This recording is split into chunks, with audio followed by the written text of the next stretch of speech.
for joining us today for a constructive exchange. So Jay, sorry, you're not a part of it directly, but don't worry, you'll be on next, all right? Today's guest is Julien Gums, businessman, political activist, leader of the political party Moksam. He's also currently the president of the CRC, which is the Economic, Social, and Cultural Council of St. Martin, an advisory body that gives advice to the local authority, commonly called the Collectivité of Saint Martin.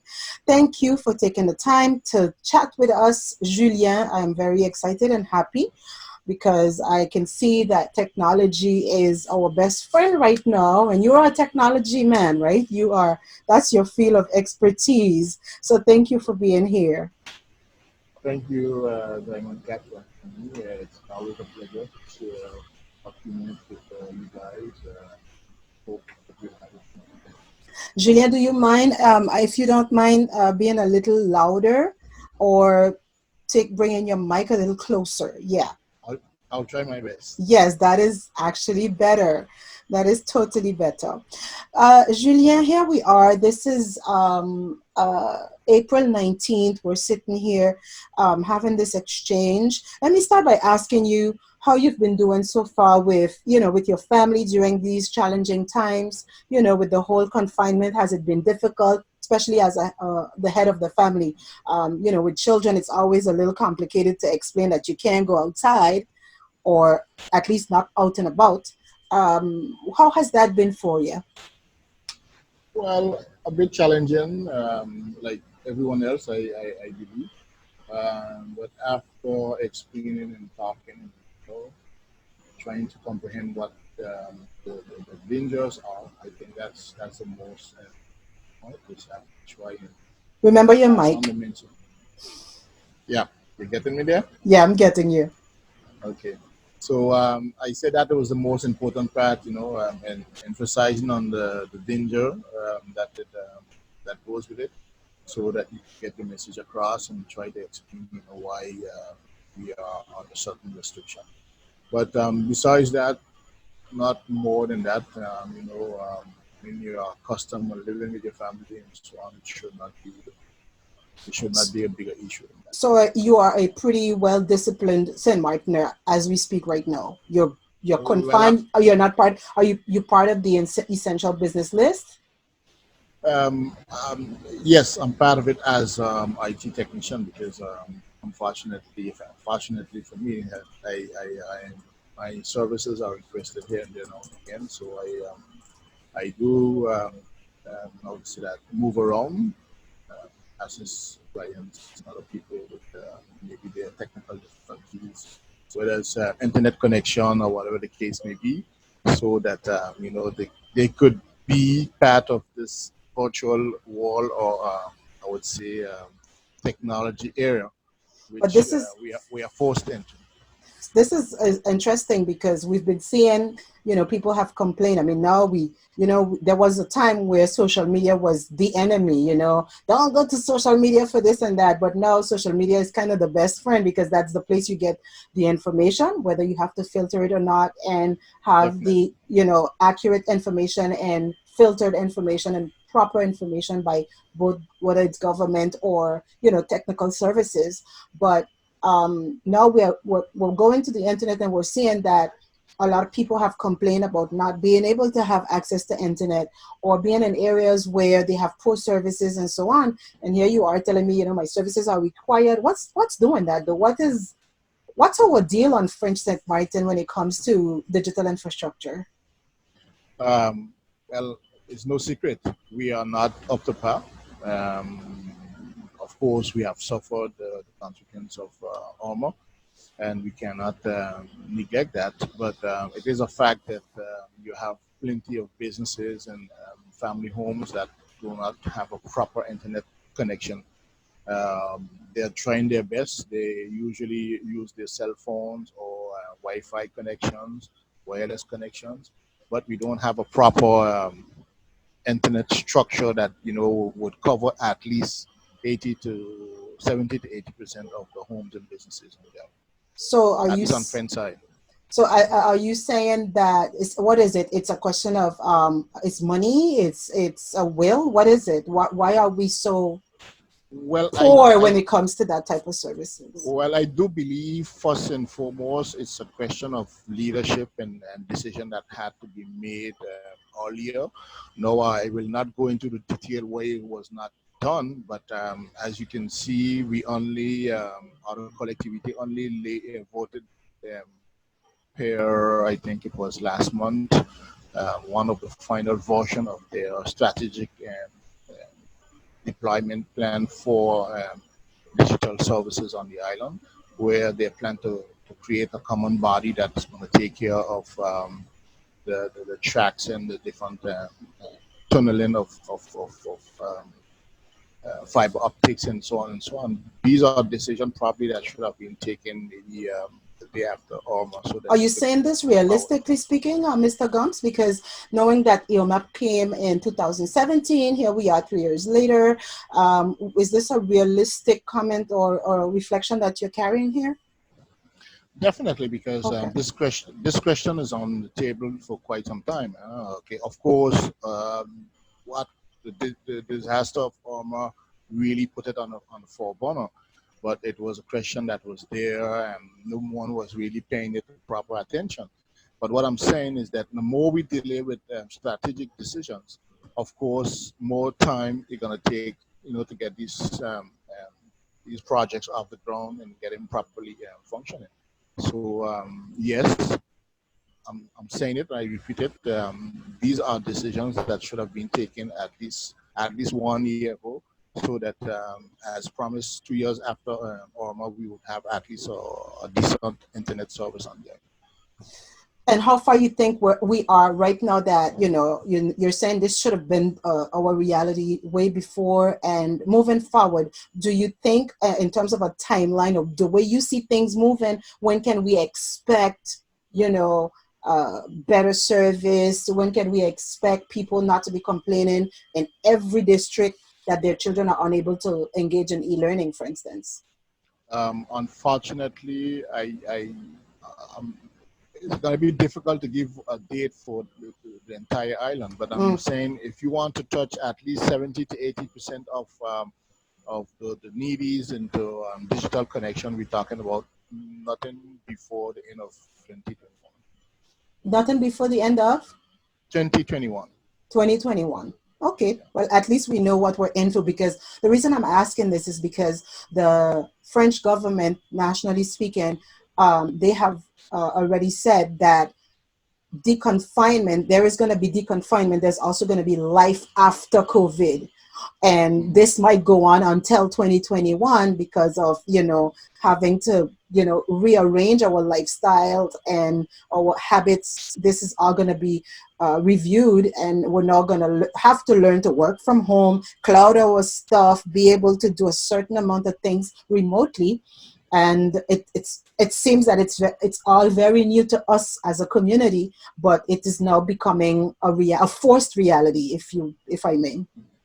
Definitely, it will be a forced reality, and it's probably going to put a lot of pressure on those that are involved and the operators that are involved in digital technology deployment.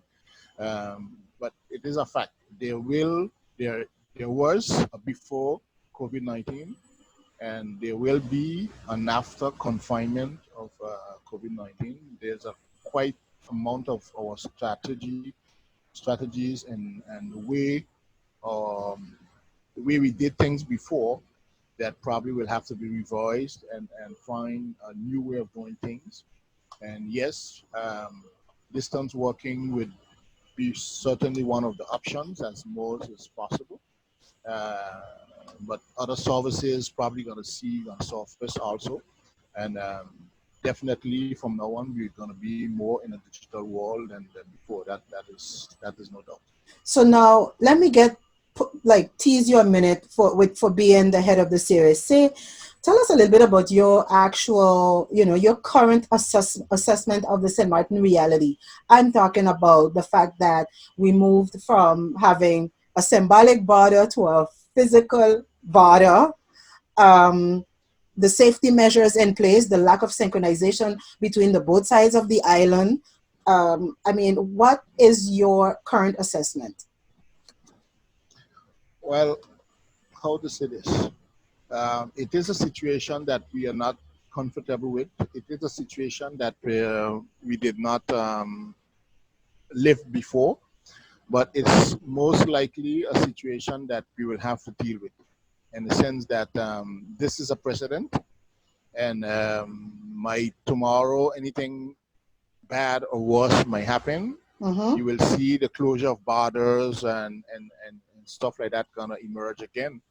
That is to say that yes, it is a fact that we have our habits, we have our coutumes, but above that, we have the reality of life. And when you have life-threatening situation like the one that we are faced with today, of course, each and every country will, close doors on themselves and try and deal with the situation within their how to But say respective ground.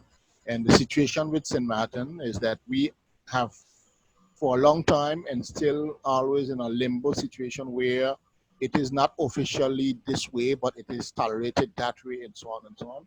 And these are the situations that we will have to deal with in the future, so that things could be clarified, things could be clear, and maybe we will have to think on a way on certain issues. Could be it health, could be it power, could be it transportation. We will have to come up with a common policy so that but we don't have this. how is that even possible right now in your assessment again? Because we're seeing that we lacked an opportunity to literally synchronize our policy for both But sides of the island when we have a hurricane, for instance, and that we know that landfall is at 9 p.m. At 9 p.m., everyone is locked up, and we have the exact same, precautionary measures. Now, here we are with a sanitary crisis, and we literally took the problem as two because distinct problems. yes, because in this situation, it intakes the means, financial means, tools that each country has to deal with the situation. And it is a fact that the means that we have access to on the French side, being part of the French Republic, are not the same that they would have on the southern side. So the kind of measures that we would have implemented probably a week or two before them, they didn't not they didn't see the necessity, just that they didn't probably have the means to make that step. And Mm, of course, once things has become life threatening, then okay, you have to take the measure that you have to take to save lives, because there's nothing more important than lives. mhm. So I think that can explain the differences of the approach of the pandemic, whether it's on the French side or that side, Mm. compared to a hurricane where we know landfall is going to be to a certain hour, yes, but we know for a fact that it's only going to last a few hours, or maybe a 24 hours or 30 hours maximum. So that period of time, we could all, synchronize and say, well, okay, we're going to have the same policy because it's only for a limited time. But when you're dealing with the situation that we're dealing with, we don't know for how long. We don't know what will be the consequences, and of course, the financial consequences also. Do we really not know for how long when we look at the whole Chinese situation that kind of started in December, and here we are in April, we're still talking about it. We can't forecast? Are you saying that even with the World Health Organization's advices, we really don't know? Well, I'm not a specialist in that field, but in the problem we have with China, that we always had with China, is a question of transparency. Of course, I cannot, I'm not in a position to doubt anything, or to just accept what is going on. But I mean, there's quite some serious doubt about the figures that transpired from China, Yeah. and some would say that the collateral damage of COVID-19 in China would be probably 10 times what was announced. Hmm. Whether it's true or not, the question is, okay, that has always been the challenge with China. So today, just to take figures or take information that comes from China to make an assessment, I think you don't have to ignore it, but it's a bit risky to go on that down that path to say that But then again, we had Italy, we had Spain. I mean, there are other places. I mean, I'm saying China because that's where the virus was, quote unquote, well, the well, outbreak started. But of course, but then on the other hand, when it's only when the virus really hit Europe that the knowledge on this virus really grow, and we become, I would say, more knowledgeable about the consequences and everything. Because remember, at the beginning, most people were saying, "Oh, it's just a cold symptom. It's gonna last. You're gonna cough. You're gonna have fever and headaches, and then blah blah blah. It's only for old people. It's only for those that are already health challenged, and so on and so on." And we found out gradually that the 40s, the 30s, the teenage, and even the infant was also impacted by this virus. mhm, So the situation was much different than what was announced at the beginning. right, Again, because we probably the world have taken information from China to make, you know, to draw a line and say, well, okay, it's only another episode of flu that is coming through, and we're gonna deal with it because we are accustomed to dealing with this. But then we have seen that this virus was traveling much faster than the regular flu virus viruses that we know, and you could be infected not probably of the how to say that the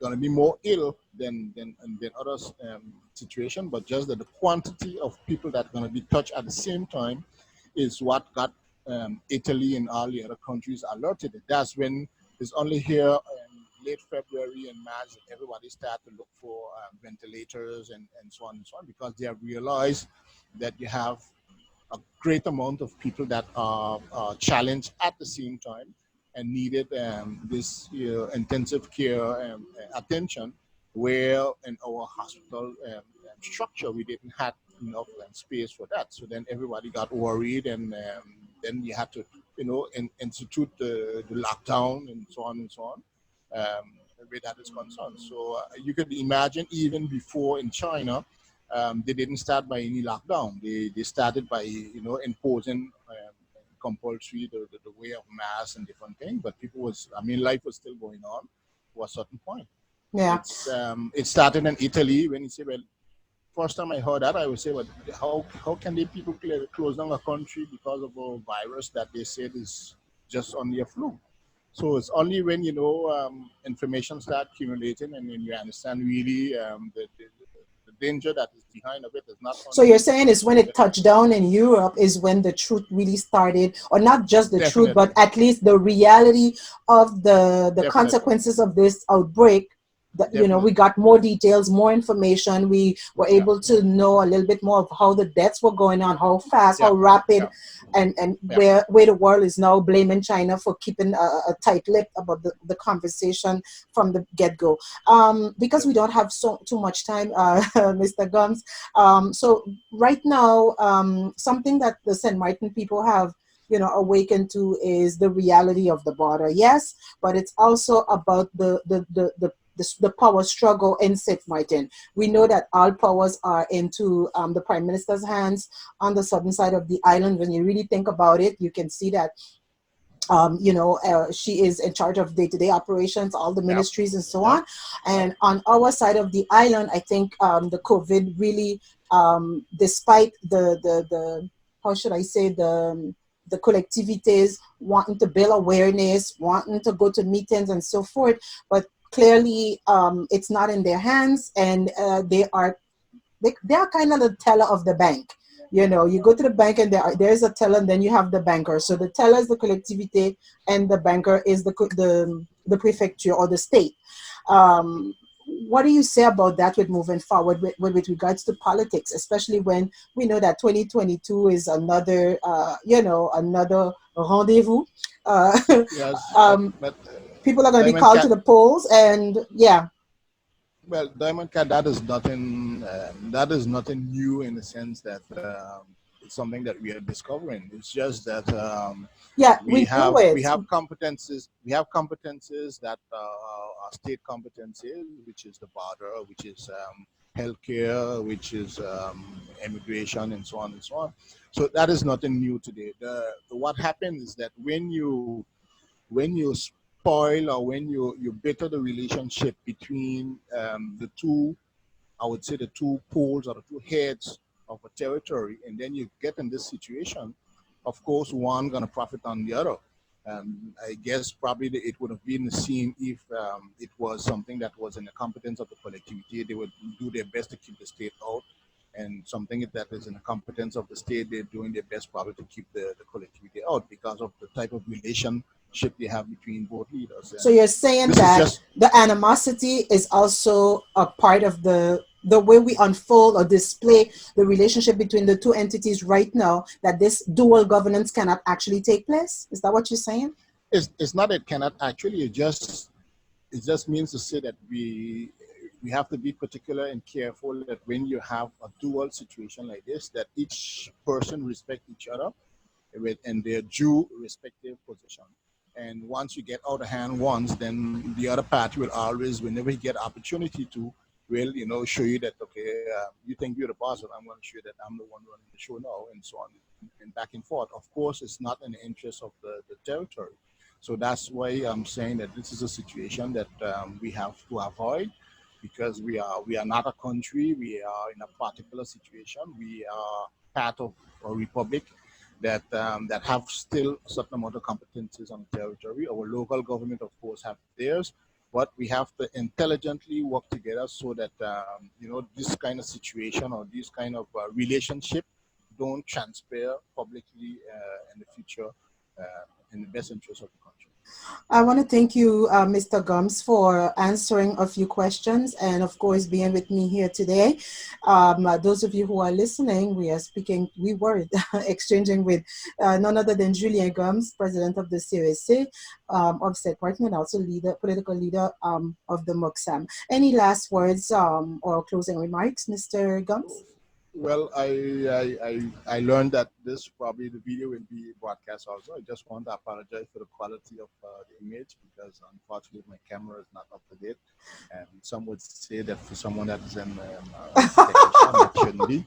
But unfortunately, yeah, when I was small going to school, I had one shoemaker that named Colin Pesley, and he always has the worst pair of shoe and he was the one repairing shoes. So then, just want to apologize for that. But next time, we will. Don't worry, we forgive you. But thank you so much for being with us today. Thank you all. Thanks. Thank you.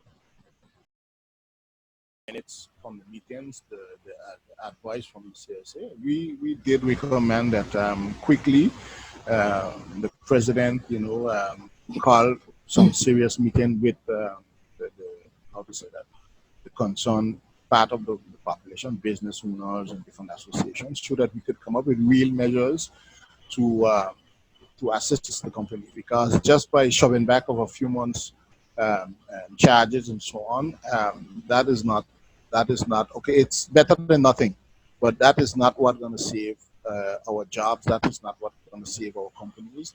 I think we need some serious decision, and we need a plan of action, because what will probably happen is that after this confinement, after the COVID, probably the state going to come out with some kind of plan to revive economy, and we're going to have little time to respond to that. And Yeah.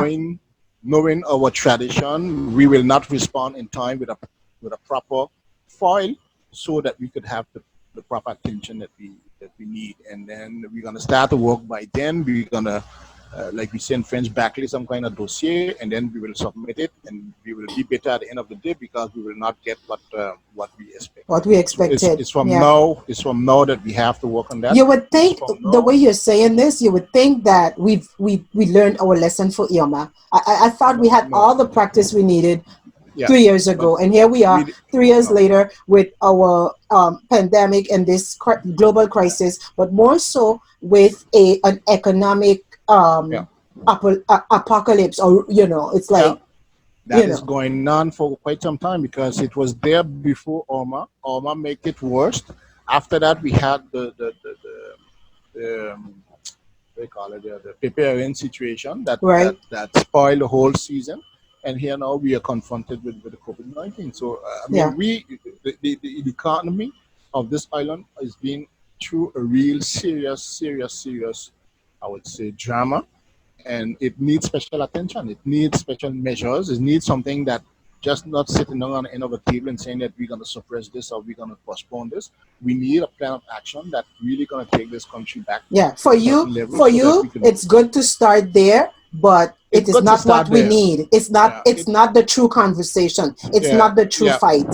Okay. Definitely. Matter of fact, we wanted to ask to postpone the deliberation so we could have time to prepare something much more serious. Mm. But again, the problem by postponing is that it's always you have to take certain decisions so that you could catch up with what is going to be put in place by the state. Right. So at the end, we say, well, we cannot act to postpone because this deliberation needs to go through so that we can catch up with what is going on the national level.